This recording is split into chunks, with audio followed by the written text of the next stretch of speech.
Hello everybody, welcome. I'm the Strategy Professor, and this is going to be my 7.17 mid tier list.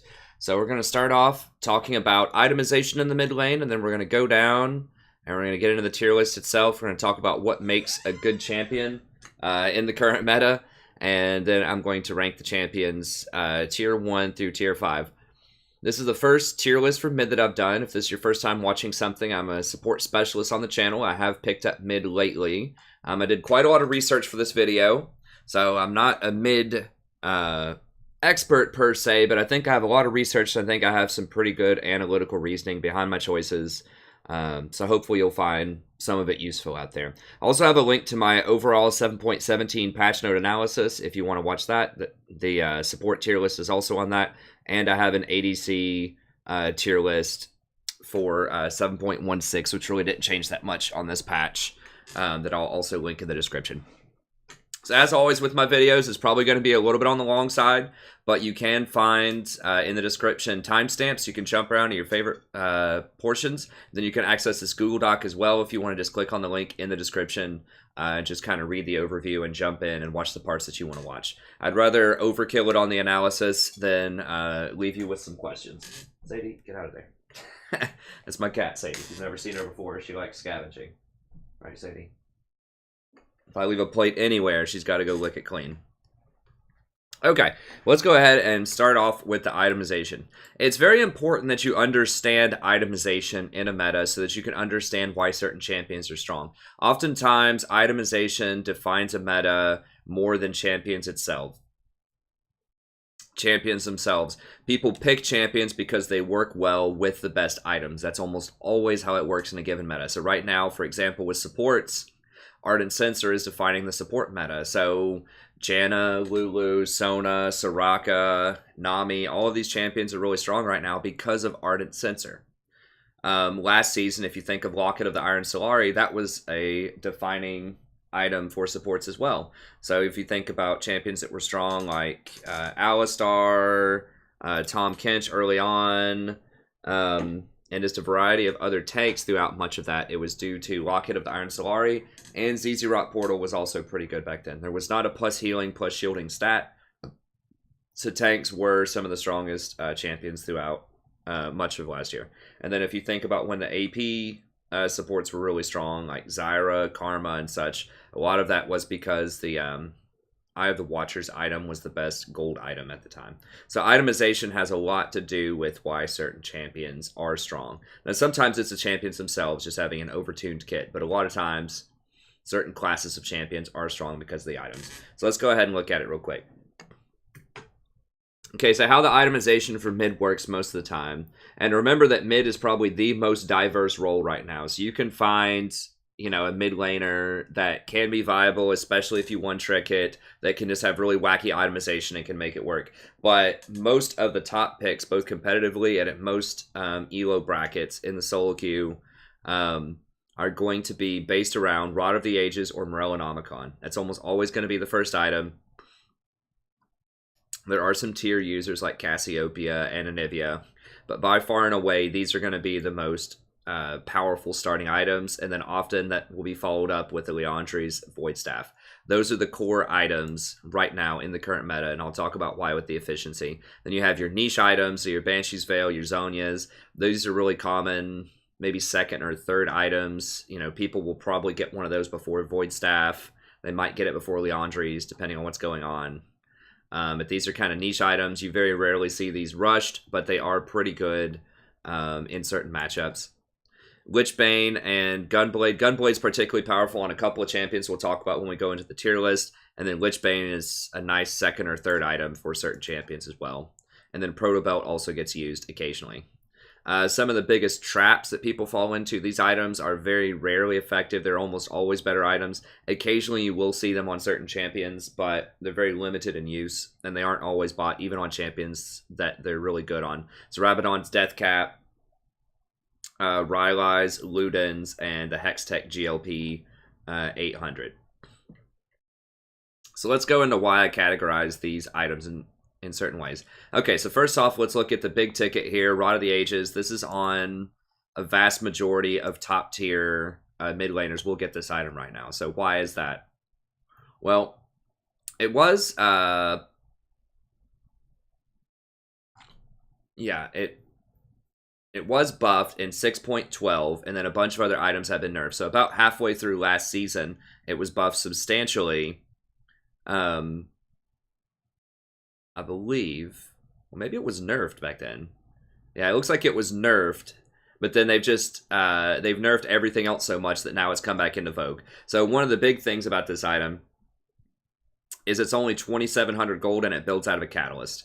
You're going to find that's a very common thing with a lot of the items that people rush is they are relatively cheap and they're good single item power spikes. This one in particular, if you're going to get Rod of the Ages, you have to get it first item because, of course, it stacks over time. So if you do not get it first item, then you're really wasting its potential. So it takes 10 minutes to stack up all the way.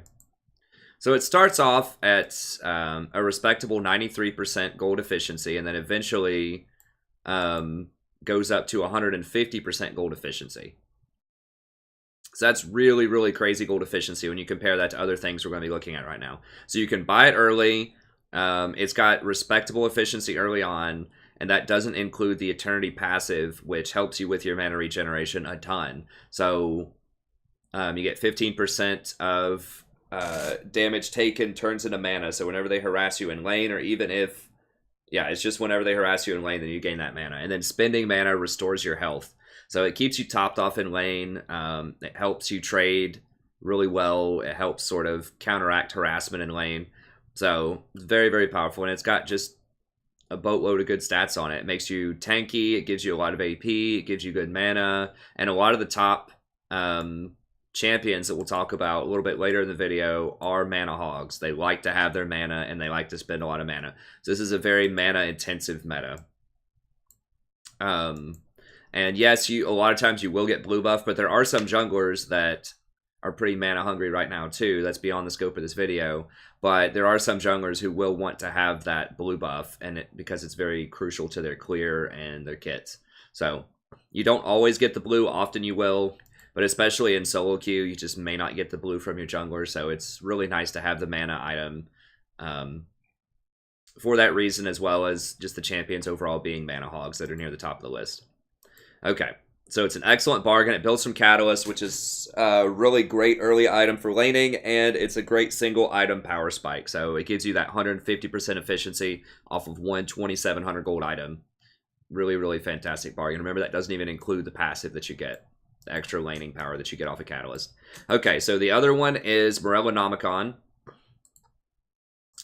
This is similar. This is another take on the same concept. Very efficient, cheap item that helps you with mana and helps you with your early laning phase. That's a very common theme between the two most popular first items. So Morellonomicon gives you 100 ability power right out the gate, so that's really powerful. It gives you that 400 mana, so in that sense, it's very similar to Rod of the Ages. I think it's... Let me pull up Rod here just for a direct comparison. Rod, I think you only get extra 100 mana, right?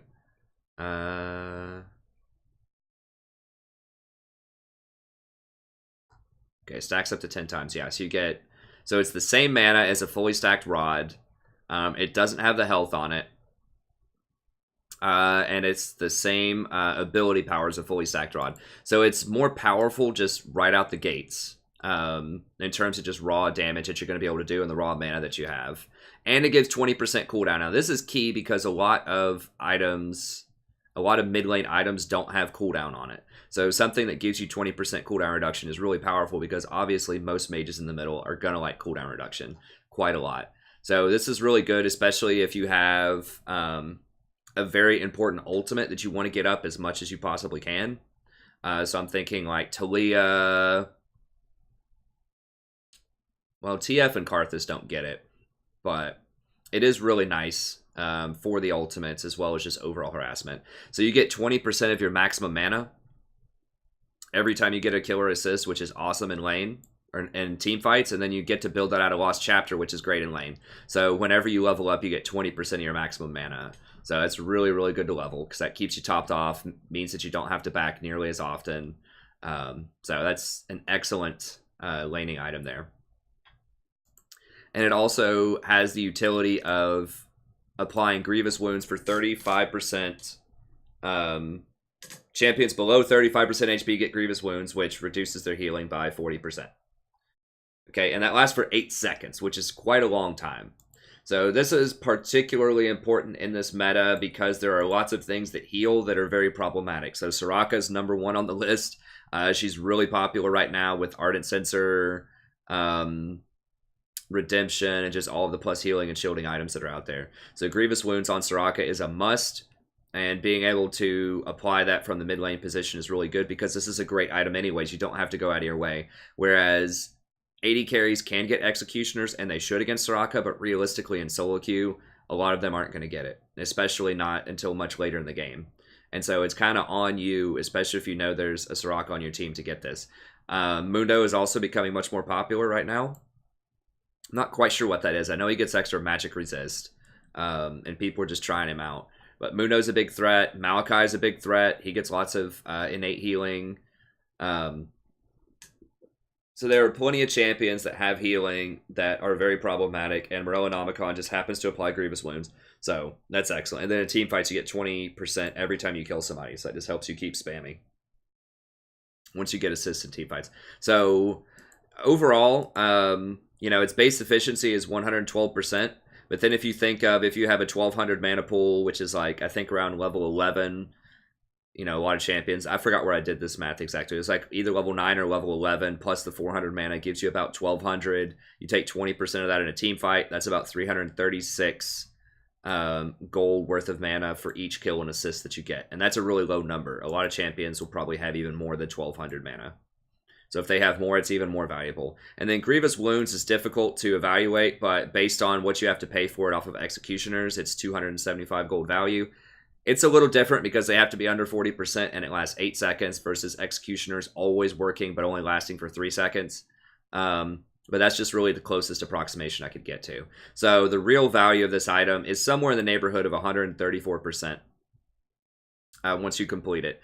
And that's a really conservative estimate. You know, if you have more mana than this or you get more assists, if you get 2 assists, then it probably becomes, you know, an extra 10% efficient or so.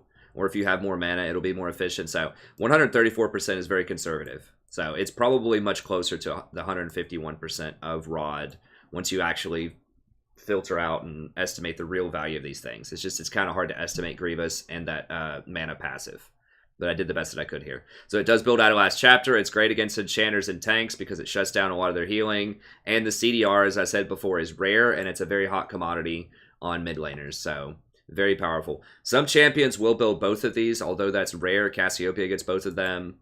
But it is a little overkill on the mana for a lot of champions. So typically you'll see a champion buy one of these and then move on to other things.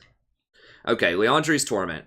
How long? I don't want to take too long going through the items here, but Liandry's Torment is something that needs to get explained here for a little bit longer because this is probably one of the most difficult items to understand the true value of for a lot of people if you don't sit down and sort of look at it mathematically here.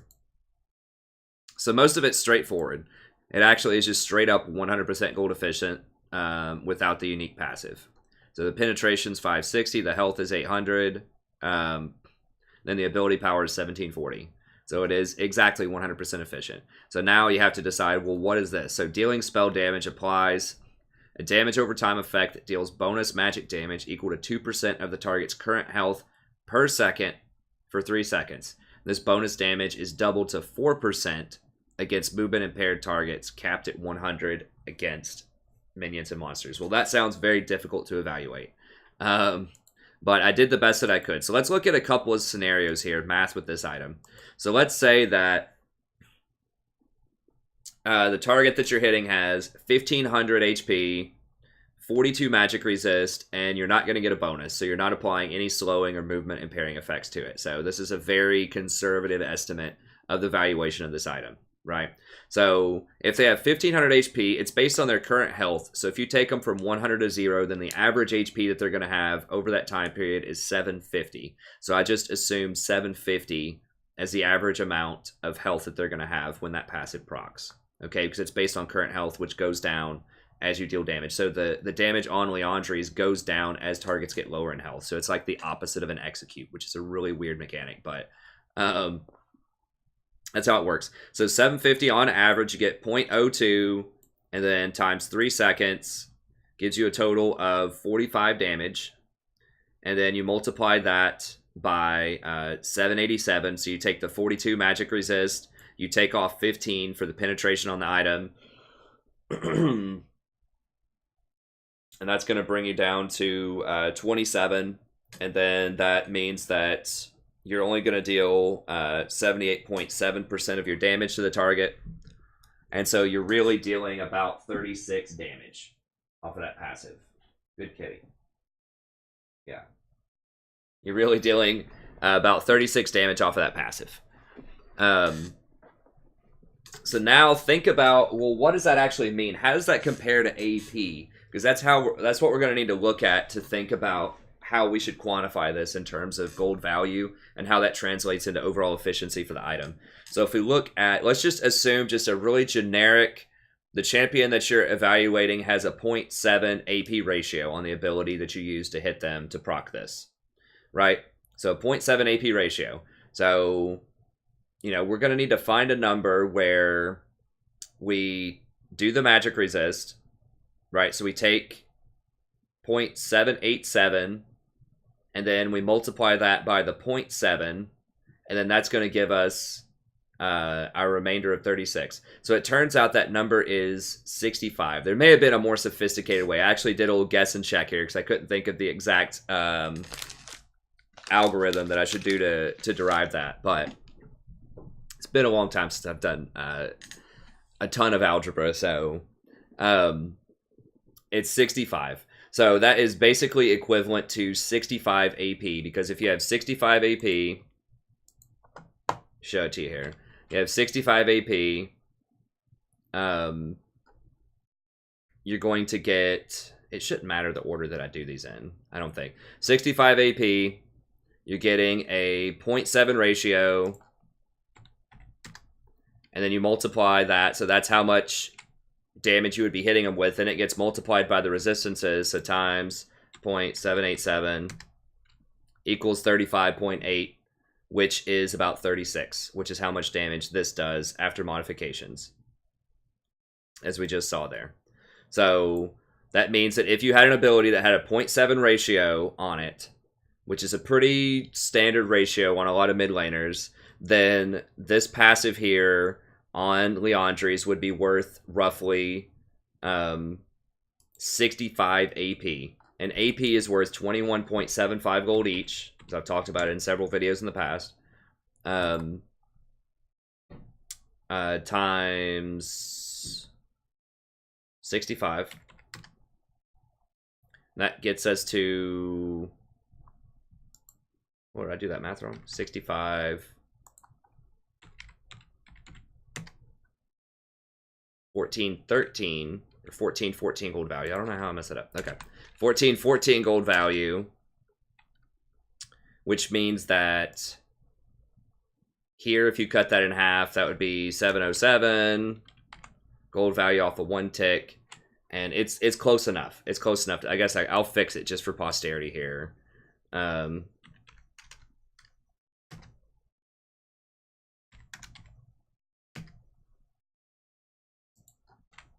3807 divided by 3100, 123%. Okay, a little bit more.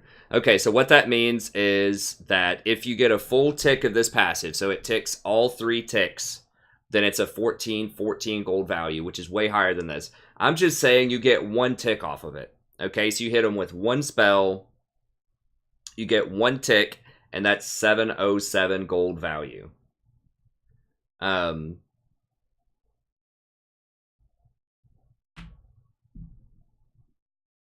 Or wait, I thought that was...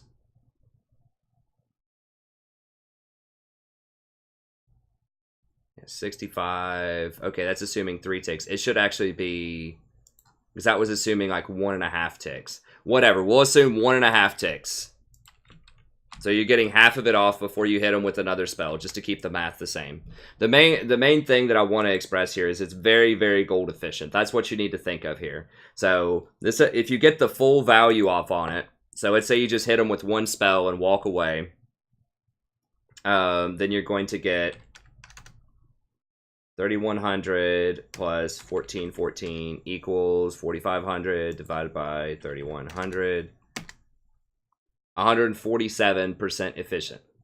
So I was just saying, because it doesn't stack, it just reapplies the tick. So if you hit them with multiple spells over 3 seconds to apply this, so if it's like Zyra plants that keep hitting them, or like Malzahar minions that keep hitting them, then it's just going to reapply it. They don't stack with each other, I'm pretty sure. So,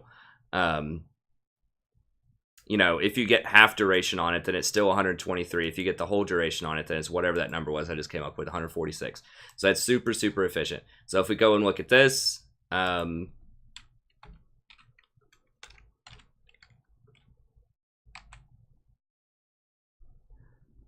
it gets to 145. So in scenario 2, if you're dealing with a 3,000 HP target with 42 magic resist and no bonus, so if it's not movement impairment. By the way, if you have a slow on it, then it effectively doubles this value. So it turns into the equivalent of 130 AP, which is a 2,800 gold value. So then it starts to get nutty, because then if you do that, if it ends up getting doubled that way, 28 plus 3,100. Now you're getting up into 191% efficient. So, you know, if you have a slow that you can hit somebody with to apply that, then all of a sudden you're getting an insane bargain. You're getting the 191% efficiency, which is by far and away the most damage. So that's why I say this is the highest DPS item. So even in just like the weakest case, it still is, you know, approaching Morellonomicon and Rod of the Ages efficiency. And as it goes up, as they get more HP, then you're going to do even more damage. So, and especially if you apply movement impairing effects. So the bottom line is this item is ridiculously powerful. That looks very unassuming. Oh, it's just 2% per tick of your max HP. It's a lot. If you translate it and think about just how much AP that would be worth, you know, that's crazy. So if we think of whatever that number was, 2828 divided by 21.75, that'd be the equivalent of 130 AP, you know, in that scenario that I just drew up with the 0.7. So that's, you know, that's combined with the 80 flat AP that it has, that's like 210 AP on this item. Think of it that way. Just imagine this red, 300 health, 210 AP. If you apply a movement impairing effect against a 1500 HP target. And after all 3 of those ticks are applied. That's obviously ludicrous compared to any other item on here. So this is an extremely powerful item, and that's why you see people get it on just about everybody. It's the highest damage increase. Like, you would think you would only want to get it on like poke champions, but even all-in burst champions often will get this item just because that extra, you know, whatever damage that you add onto it is huge, depending on the situation. So it's a very, very, very powerful item. It's the highest DPS, single item DPS that you can get in the vast majority of situations. The other one, which is also a very heavy single target or a single damage item, is Void Staff. Now, Void Staff is much easier to figure out math-wise. So the moral of the story is get this item. Get this item at some point quickly in your build. Liandry's on virtually everybody. If you need a mana item, get the mana item early, but then you need to get to this like ASAP. There's a reason that every good AP support basically rushes this item. Every good support champion rushes this item because it's the most efficient by far in terms of gold value and just in terms of raw damage output. So if we look at Void Staff now, this one is slightly easier to add up. All it has is just flat AP on it, and then it ignores 35% of the target's magic resistance. Now, keep in mind, this is total magic resistance. This is not bonus magic resistance, and that's what makes it different from Last Whisper. That's 35% of bonus armor penetration. So this cuts through base magic resistance as well. So a lot of champions, especially now that they get that extra, like, half an MR per level for the range champions, this becomes even more valuable. So, you know, a lot of times champions, even, you know, they might have magic resist runes, But even with that and just their base scaling, you know, they're going to have at least 50 magic resist, if not more. And if they start buying magic resist items, of course that number goes up. However, this is not nearly as efficient as Liandry's is most of the time. So if we look against...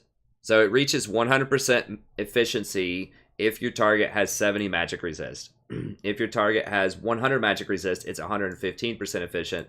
And if they have 200 magic resist, then it's 164% efficient. So in order for this to start really like catching up to Rod of the Ages, it's not going to catch up to Liandry's because nothing is hardly. But for it to catch up to Rod of the Ages or even Morellonomicon, you know, we're going to have to get well north of 100 magic resist. You're probably going to have to get to about 150 magic resist. So you really don't want to... This is why people get it as like a third or a fourth item, because it's not going to be that great until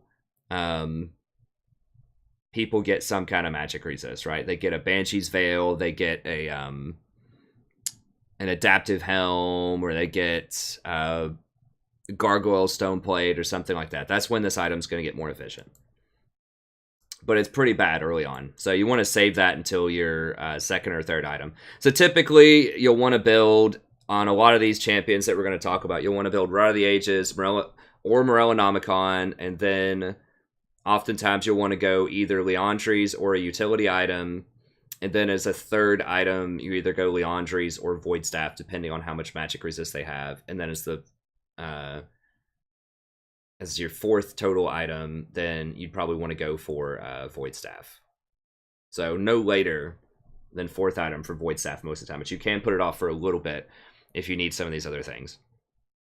Okay, so let's talk about these niche items. Which ones are good, which ones are questionable, and what are the situations where you would get them? Well, Banshee's Veil is probably the best one overall, and you'll see this one is the most common one that people will get. So this is very good if it's an AP on AP matchup in mid lane, and especially if they have an AP jungle, which is becoming pretty popular, because a lot of the tanks that you see, Cho'Gath, Malachi, Sejuani, Elise, a lot of the popular junglers are AP right now. You know, there are some exceptions with like Jarvan and Kayn and a handful of others. But certainly if you're against AP mid and AP jungler, then you'll probably want to get this item second on a lot of champions. So let's take a gander at it really quickly. So it's 96% efficient overall, which is actually really good for a utility item.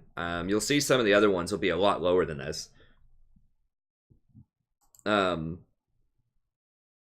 But yeah, it's about 96% efficient overall. So really just that passive has to be worth 131 gold to be overall efficient. And it is most of the time. What? Some of these things that I use just randomly pop up with like 1 second of an ad and then it just disappears, which is frustrating sometimes. But yeah, it's great versus for AP on AP in the mid lane. Has really nice efficiency for a utility item. It has cooldown reduction on it, which I explained before is rare on mid lane champions and is very powerful, so that's good. And then this passive is super powerful, especially against champions that don't have very good poke.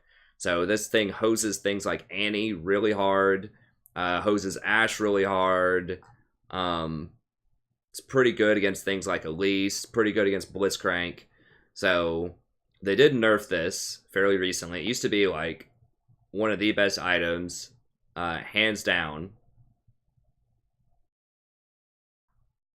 Compared to most other things. So they increased the cost from 2,700 to 3,000. When it was 2,700, it was really powerful a few patches ago, but they increased it and they increased the magic resist. So at least they're giving you like a pretty good bargain. I think, what was that, 300? So 15 times 18. So, you know, they're shaving 30, they shaved 30 gold efficiency off of it. So it's not quite as efficient as it was, like barely, like it's 1% less efficient. But you are priced into buying that magic resist now, whereas you could get away with having less magic resist before. So overall, good item, just great for AP on AP matchups, and it's good against champions that don't have a really easy way to break that Banshees, that rely very heavily on ultimates or snares to get you. Okay. I'll tell you, it's very frustrating to go against. Like I said, as someone like Blitz, Thresh, even Recon, it can be frustrating. So it can definitely cause some problems against a lot of champions. The other one that people will often get is Zhonya's Hourglass. Now this one's 93% gold efficient, so it's not as efficient. But in matchups where this is good, this is really good a lot of the times. So being able to put yourself in stasis for 2.5 seconds, this hoses Zed really hard in particular. This is why Zed is not as high on my list as he might be on some other lists, because it's a single item that just completely shuts him down, basically. And it's a very common item, and people don't have to go that far out of their way to get it. You get armor, so if they have a heavy AD team, this is very good. So if they run like a Talon middle or a Zed middle, and then they run a Ribbon top and like a Kayn in the jungle, this is a must-buy. Super powerful. If you get Ninja Tabi plus this, you're going to prevent a lot of damage coming your way. Oh my god, dude, I swear. These ads are driving me crazy. I really don't want to put ad block on, though, because, you know, I use this site a lot and I want to support them, but come on, guys. Just show me the ads on the side and keep them quiet. Okay. But yeah, very powerful. Just, you don't always have to get this item. It does have cute interactions with lots of champions, but you don't always have to get it. If you're against an AP middle, do not get this item. The vast majority of the time. I know that on some champions, they just get it no matter what. I see people just... You're losing damage by getting it, right? So you're getting the cool active effect. You are getting the CDR, which is nice. You're getting the 70 ability power. That's all good. But you are losing damage. Because it's only... has 70 ability power and it has no penetration on it. So it's a lot less damage than a Liandry's or a Void Staff. So you're sacrificing a lot of damage to have a bit more utility. So these will be the most common utility items. People will often get one of these as second or third item, depending on what's going on. Although you do lose damage for both of them, you don't do any damage if you're dead. And they're both pretty good defensive items for different situations. So you'll see those as pretty common second or third items. Lich Bane, now this is very common on very specific champions that have low cooldown abilities, and specifically champions that want to split push and siege, because this also does damage to towers. So let's go ahead and click on this really quick. Now this is not an item that you'll rush on most champions. Usually you'll get either a Morello or a Rod of the Ages, and then you'll get this afterwards. But yeah, it's one of the least efficient items, so it's only 83% efficient. But that's because it has a very powerful active. So Spellblade, it deals, 75% of your base AD and then 50% of your AP as bonus magic damage. So every time that you do an ability and you auto attack, you're going to be doing a good little chunk of extra damage.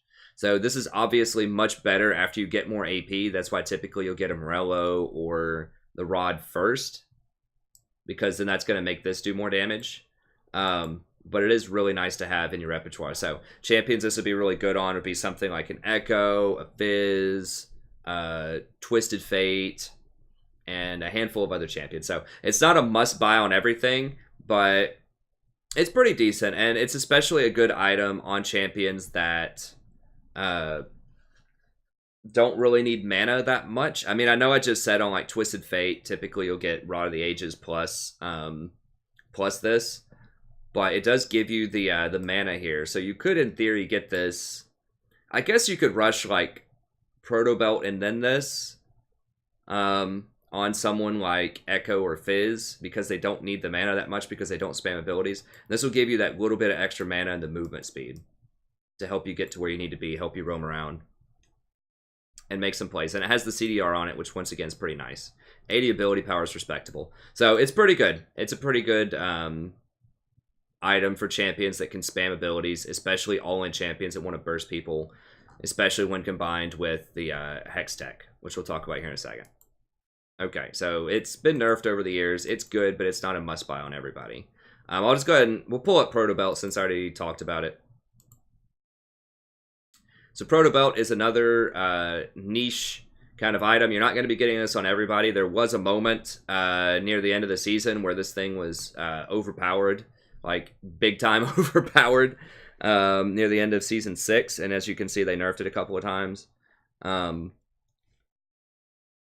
But it is really strong still. So, you're paying for a little bit of health, which is nice on those types of champions because they're going to be getting in close. They're going to be taking some hits. So, it's pretty decent on them. main thing you'll notice is it's 2,500 gold, and they almost never do this. They almost never make a core item that cheap on somebody, because that means they're going to be hitting their power spike much faster. So someone who, like, a Fizz or an Echo that rushes this item is going to have it well before, you know, the Syndra is going to complete her Morellonomicon, or before Cassiopeia is going to complete her Rod of the Ages, or whatever. Barely before those items, I guess, but they can potentially get it faster and come back to lane and get a major advantage. So it has a 10% CDR. It has 60 ability power, which is on the weekend. You know, it's not that high in terms of ability power, but it does pretty nice burst damage. So I did a little bit of the math here. So it's great on Fizz, Echo in particular. There might be a couple others that I'm not thinking of, but those are the two people that are kind of mainstream that it'd be good on. So it's very cheap, and then the burst potential, if you're level 11 with 200 AP, if you hit someone with all 7 bolts, you just get right on their face, you land on them with Fizz, and then just proc it, hit them with all the bolts, it'll do 270 extra damage. So it's pretty nice burst. You get the CDR, and then once again, it doesn't have the AP, and it doesn't have the penetration. Okay, Gunblade is an item that is core. I just put it down here as niche because not many champions that are at the top of the food chain right now get this. LeBlanc does, Katarina does, and Ari does. So there are a handful, but this item is really strong on the right champion. So if you take a look at it, it offers attack damage and ability power. Both of these are okay, especially on champions that have AD ratios that are AP champions. So I think Katarina. So obviously, you know, Akali is another one. I don't think of Akali as a premier mid laner. She's okay mid lane. This obviously just screams Akali because she has AD and AP ratios on everything. Anything that has AP and AD on a lot of stuff, I guess not on everything, but it's on her E at least. It has an AD, and she auto attacks a lot. So the AD is going to affect him. Okay, it is on her passive though, where she gains the health. And it is on her extra on-hit damage. So that's where a lot of her scaling comes in with this item. But I'm pretty sure that Katarina...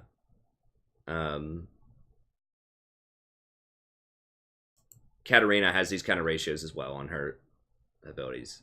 Yeah, 100% AD on the daggers. So that's bonus ADs. That's pretty huge. Because most of her damage comes from these daggers. We could talk about her in a little bit. She's kind of a unique champion. And then you get bonus AD on her... ult and bonus AD on her Shunpo. So yeah, she's got really nice scaling on it. So this item is going to be best used on champions like that. I don't think that LeBlanc has any AD ratios, but the slow on it's very nice. And LeBlanc just wants to make sure that the person dies. Yeah, so she doesn't have AD ratios, but it's still a core item on her. So it has the AP, it has the AD on it. It heals you for 15% of the damage dealt, including physical damage, magic damage, and true damage. Now, I'll talk about this more when we get to LeBlanc, but I watched a video about LeBlanc and sort of why she's so powerful. I watched several guides on it, actually, because I was trying to decide where I wanted to put her on my tier list, because she can be really good, but then she can be bad sometimes, too. And I ultimately decided that she's just extremely strong and deserves to be near the top of the list, particularly if someone's good with her. But what people told me that I saw in the video is whenever you, and it looks legit, whenever you land, and I don't think they've changed this yet, whenever you land a W for your Sigil of Malice, which we'll talk about, your passive, and once that completes and you hit it with a Q, it does area of effect damage and hits all of the minions. However, because your Q is single target and it triggers your passive that spreads to everybody, it counts as single target, so you get the full 15% healing off of that instead of 5%. So that gives her a ton of extra sustain when she's pushing in lane. So that makes it very, very difficult to trade against her once she gets this item. And then, of course, it does a ton of extra damage and adds a slow, and it's on a 40-second cooldown. So that's really, really nice. So yeah, I don't think... I guess you could in theory stack Hextech Protobelt with this, although you don't really see that combination that often with champions. It says Firebolt and this one says Lightning Bolt.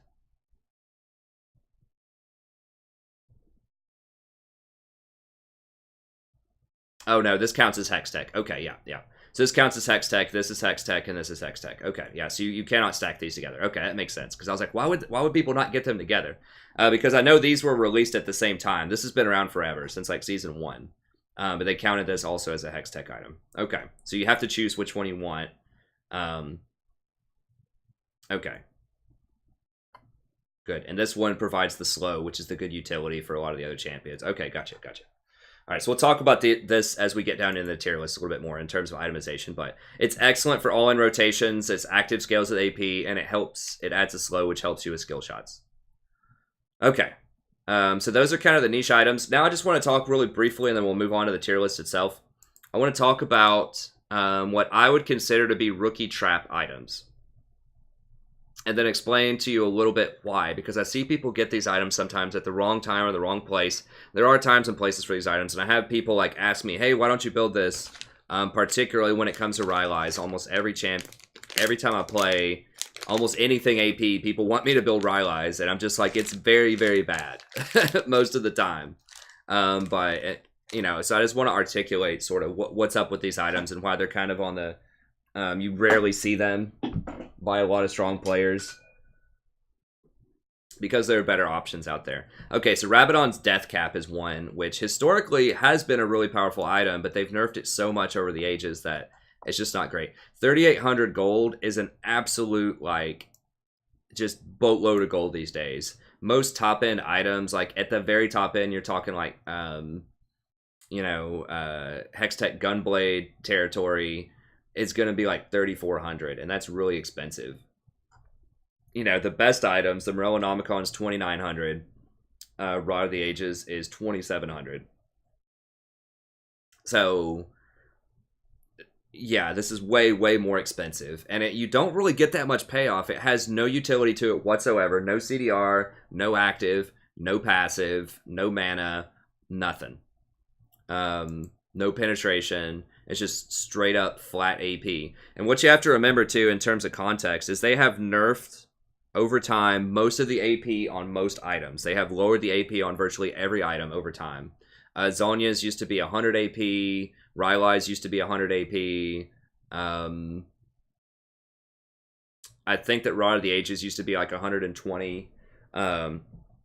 Almost every item has had its AP lowered over the past 2 or 3 years in favor of adding more utility. So things have, you know, more armor, more cool actives, more scaling. They'll have like AP scaling on their abilities and all this stuff. But the raw AP itself has dropped over time. So that inherently makes this a weaker item. Including Deathcap itself. I believe it used to be 150 AP. That was way back in the day. They increased the cost in 5.2.2, which is bad. But it's not really that cool of an item. Yeah, it used to be 3,200 gold to get this.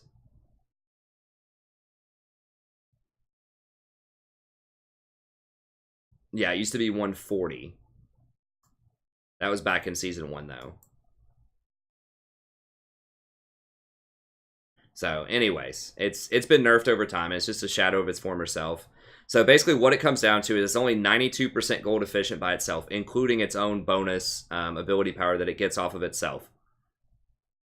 Every 20%, you get an extra 20% efficiency per 100 ability power from all sources. So that means that to keep up with some of these other items that are around, you know, 140, 150% efficient, you're going to have 200% extra AP, and that will put you at 133% efficiency. So that's like approaching Morellonomicon efficiency, but you have to have 200 extra AP. That doesn't include, you know, the whatever you get off of this, the 170 or so that you get off of this.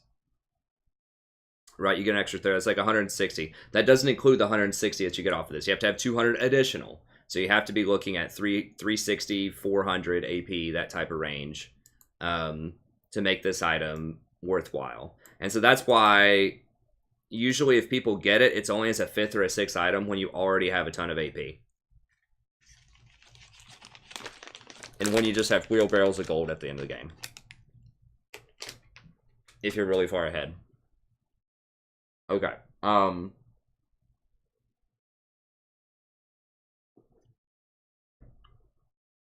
Go ahead and pull up Rylai. Sorry, I had to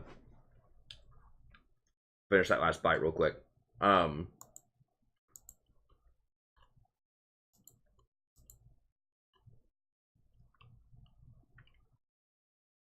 This item is a trap.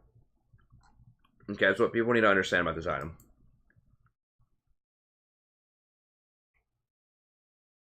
Okay, so this item used to be core. Okay, in Season 6, it was a very, very good item. Okay, it used to do... it used to have 100 ability power. It used to have 500 health.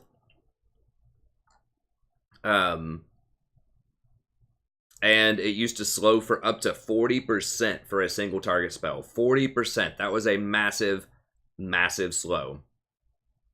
Okay? So single target slows 40%. This is what it used to be. Area of effect slow was reduced. So they reduced the area of effect earlier in Season 5.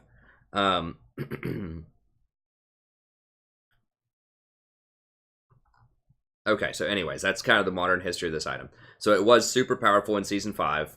That was when... I know Victor was really powerful with it. I think Cassiopeia used it. Almost everybody who played mid lane used this item. I think it might have been like a Syndra Victor meta. I can't really remember. I know Victor was a core person before they nerfed him a lot. Malzahar. But now it's a very weak utility item. Okay, so why is that? So it's only 94% base efficient. 94. Is exceptionally weak when you think about comparing that to Morellonomicon and Rod of the Ages. And so you have to think, okay, well, what am I getting to lower this? You know, by losing that 40% efficiency, what am I gaining? Am I getting something cool like the Banshee's Veil passive? Am I getting like a Zhonya's active? You know, what are some of the cool things that I'm getting out of this? And the answer is you're not really getting that much. Am I getting Lich Bane procs? No, you're not getting any of that. All that you get is your damaging abilities and pet attacks slow units by 20% for 1 second. That's it. That's all you get is a dinky little slow on your ability. Now, they also changed, and I don't know exactly which patch this is. I'd have to go research it some more. But they also changed how slows function. I believe that was in Season 6. It might have been in Season 5. They changed slows, because I tried to look this up before, and it doesn't tell you the history of how they changed this effect. At least I didn't see it. But basically, slows used to stack multiplicatively. So that means that if you got slows, like if you had a 30% slow and another 30% slow, it wouldn't be 60%, but it would be something. I don't know what the math is offhand, but that it would be something, right? It would be more than 30%. But now, they changed that at some point over the last few years to where only the highest slow counts. Okay? So that means if there are multiple slows on a target, only the highest slow actually takes effect. The other slows don't do anything. 0. No effect. Okay, so this is very different from speed increases. Speed increases work additively. So, and they work off of the base. So, you know, if someone gains plus 20% movement speed and they get another effect that gives them plus 20% movement speed, then they have plus 40% movement speed on the base. That doesn't apply like the, you know, if you had 100 and then plus 20% and go to 120, the next 20% is not based on the 120, but it's based on the base of 100 that was initially there.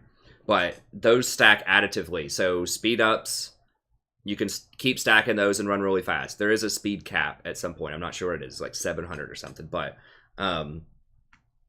those do stack additively. Slows do not. Only the highest slow matters from anybody. And so what that means is if you already have a slow in your kit that's greater than 20%, or if any of your allies have a slow that is greater than 20%, then this is going to have 0 effect. It's literally going to do nothing if you already have a slow or if your allies have a slow. So I have people tell me, why don't you get this on Zyra? You know, it's so great on Zyra. Her plant already slows for 35%, her slow plant. And usually in most combinations, if you're trying to all-in somebody, you're going to put at least one melee plant on them, not always. So yeah, you can use it to poke without using a melee plant, but is it really worth it just to be able to poke with your Q plant? instead of getting a much more powerful item like a Void Staff or a Liandry's, you got to remember this item doesn't exist in the abstract. You are choosing to buy this item over everything else. You're choosing to buy this over Morello's. You're choosing to buy this over Liandry's, Void Staff, Banshee's Veil, anything else. You're choosing to buy this. And the bottom line is, on most champions, it is not worth it. Because you would just much rather have, it would be a much better use of your gold just to buy bigger ticket, more efficient items. Right? You don't want to be spending all of your gold on utility items. And if you're going to buy a utility item, which a lot of people will get one, you only want one of these. Right? You only want like Banshees or Zhonyas. Like, people almost never get Zhonyas plus Banshees because you're just not going to do enough damage. The same is true of Rylai's. If you get this, you're not going to get Zhonyas, you're not going to get Banshees because you're not going to have enough damage most of the time. So it does have a nice interaction with Liandry's. So, because it applies a slow, which doubles the damage on the Liandry's, which that is very powerful.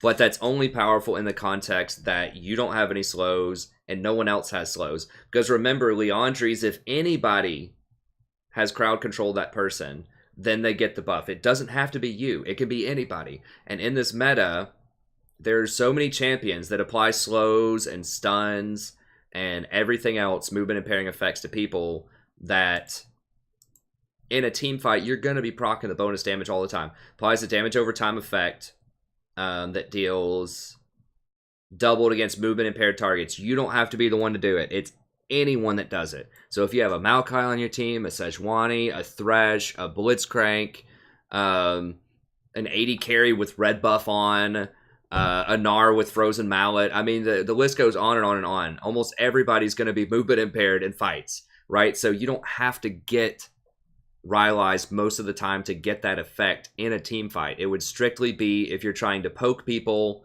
most of the time, and you want that little bit of extra damage with Liandry's, then you could go, you know, Liandry's into Rylai's, okay?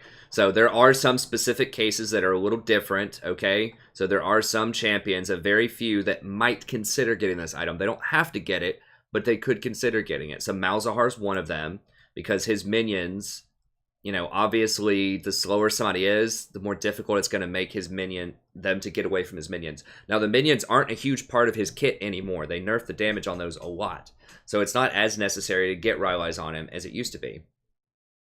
But now, if you put your E on them, your Malefic Visions, and then drop minions, it makes it very difficult for them to run away. So the minions get more and more hits on them. Okay, and then you're going to get Liandry's anyways. He doesn't have any other slows or movement impairing effects other than his ult. So it's pretty good on Malzahar.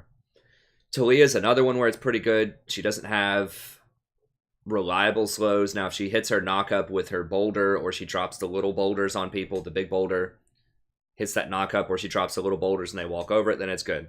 But, you know, her Q doesn't have a slow on it. So it could be nice to hit people with the Q, slow them down, and that makes it easier to hit your boulder on them and set up your full combo. And it just happens to also coincide with Liandry's to help you out to poke people from a pretty far range. So it's pretty good on Talia because she has a spammable poke. She can throw her Q, and it helps her set up her all-in combo. The final one where this might be useful would be Azir, because Azir doesn't have any slows in his kit, and being able to keep people in your Sand Soldiers for longer and apply that area of effect damage over people in a team fight can be extremely powerful on Azir. Because, you know, the longer they stand there and take hits, the more likely they are to die, obviously. And it helps you chase people down here trying to run away. It helps you kite and all that stuff. So those are three champions where it's an option. It's not mandatory on any of those champions. It's okay. But it is an option on them. On virtually everybody else, it's going to be garbage. There might be a couple of cases out there that, you know, maybe on a Moo or something, a Moo jungle, where it could potentially be all right. But for the most part, you're just paying too high of a price, and this is a rookie mistake getting this item a lot of the time. Okay, Luden's Echo is another one that looks really cool, but when you actually sit down and do the numbers, it's not that great. And I was actually surprised by this. I thought Luden's was going to be much more powerful than it seems. Because it seems like it has a really cool effect, right? You run around, and then all of a sudden, boom, you burst people. You know, I'm thinking like Static Shiv or runic echoes in the jungle or something like that. But they've nerfed this item several times, and it's really just not that viable anymore. So they increased the cost on it, and I think they lowered the damage at some point. Yeah, the ability power was reduced. So yeah, in Season 5, they nerfed this item several times, and that just kind of put it in the dirt. So what's so bad about this item? Well, first of all, its efficiency is awful. Like, really bad. 80%. That's even lower than Lich Bane. And Lich Bane has a very, very powerful on-hit effect that's spammable. It does quite a bit of damage. So it has 100 ability power, it has 10% movement speed, but the efficiency, if you just do the math on it, is complete garbage. It doesn't have CD, doesn't have any CD on it, cooldown reduction, doesn't have health, doesn't have mana, doesn't have anything. All it has is movement and some ability power. It doesn't have penetration. So it looks good, but when you really do the numbers, it's very weak. And the damage on it is just 100 flat plus 10% AP. Are you kidding? 10% for real? That's so low. If you think of like Hextech Gunblade is 35%. Most of those other activatable items are at least 30. Like the Hextech Protobelt, when you go in, if you hit them with all of your bolts, it's like 60. It's like a 0.6. So this is just a really, really weak, and it's not spammable. Like the Lich Bane, you can proc up to every like second and a half if you have abilities that are that fast. Usually it's every 2 or 3 seconds, but you're gonna have to run around and charge this up for another, you know, what, 120, 130 damage. Whereas Lich Bane, every time you're hitting people with that 0.75 AP ratio on it, in addition to your base AD, you know, you're going to be hitting people for 300 with that thing. Now, yes, this is area of effect. So it can hit several people for that amount. So that's legit. That's a thing. But just overall, very, very anemic item. And that's why you very rarely see people get it. It's because it's like, it's okay if you're hitting like, you know, 4 allies with it. But... and it's decent for burst, I suppose. But I think most of the time, the vast majority of the time, you'd rather just have a Void Staff or a Liandry's or just something that just has the raw power behind it, if this is what you're going for. So this is essentially a raw power item, right? It doesn't have the utility. It doesn't have the Zhonya's Hourglass effect. It doesn't have Banshees. It doesn't have any kind of slow on it. It doesn't have any of that. It's just a raw power item. It has movement speed, I suppose. But it's mostly just a raw power item, and the other raw power items are just better. I think that Void Staff and Liandry's are just going to be better the vast majority of the time. And Hextech GLP 800. So this thing looks alright if we look at it, but it just almost nobody wants this item. It's 3,000 gold, so it's expensive. It's 500 more than the Protobelt. It has this on-hit damage, which is... decidedly more than Protobelt. Has a little bit higher scaling.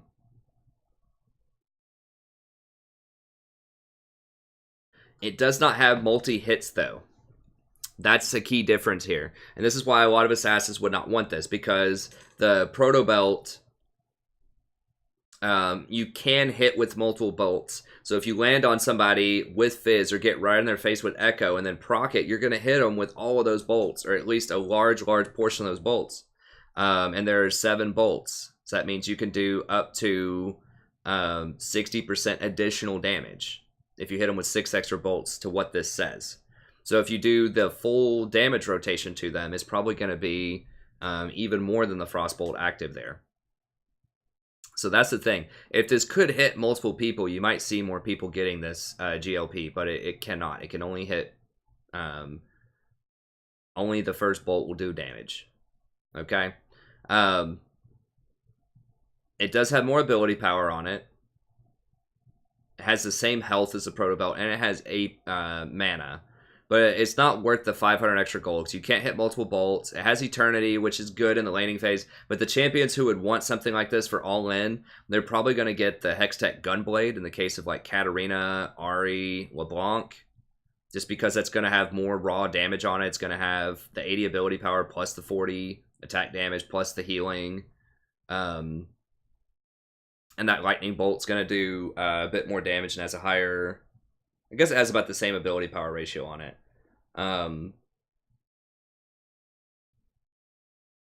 Has much larger range, too.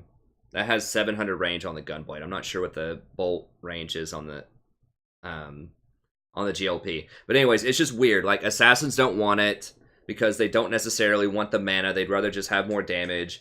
And then sort of your control mages don't want it because most of the time they just rather have Rod of the Ages because it's just going to have better stats and it's cheaper over time. They don't really care about the burst from the bolts. So it's weird. Like, occasionally you'll see it on Swain. Occasionally you might see it on someone like Kassadin. But overall, it's just a really terrible item. It's usually a noob trap, or a rookie trap, I should say. And most people would rather just get Rod of the Ages, Protobelt, or Gunblade. So it's just in a really weird spot where it's, I don't know, it's just, there just aren't a lot of champions that want the combination of things that it has to offer. Okay, so that's the itemization. I didn't want to take too long, but I took an hour, so that's great. But I think it's important, it is important to understand, like, why these items are strong and how that informs the way that you should think about some of these top picks. Okay. Actually, you know what? I think I might, I think I'm going to make this a two-parter because I really want to try to make videos that are about an hour long instead of 2 hours. So I will clarify that. I'll make the first comment on the video and I'll clarify in the description. This is just an itemization, a mid-itemization overview video. So this is going to be part 1, and then I'll go to part 2 and we'll talk about the actual champions on the tier list, because this is going to take me probably another hour at least to talk about these champions. And I don't want to make a 2-hour video. I really want to try to keep these to about an hour. So sorry for kind of the misinformation early. I thought I could cover the items faster, but there's just so much to cover in them. So we'll go ahead and end the video here. Go ahead and watch part 2. I'll go ahead and link it right below. I'm going to use the same Google Doc, but I'll link it, and then we will just start off right here at the tier list and go down through there. So, you know, I'm not trying to get like double the views or anything. I really want to keep these to about an hour because I think it scares away potential new people if they see 2 or 3 hour videos. And I think breaking it up into little hour chunks is going to be a better way to go. Okay, so that's going to be it for this video. Be sure to watch part 2 when I actually get into the mid-tier list itself. And I'll see you next time. Have a good day.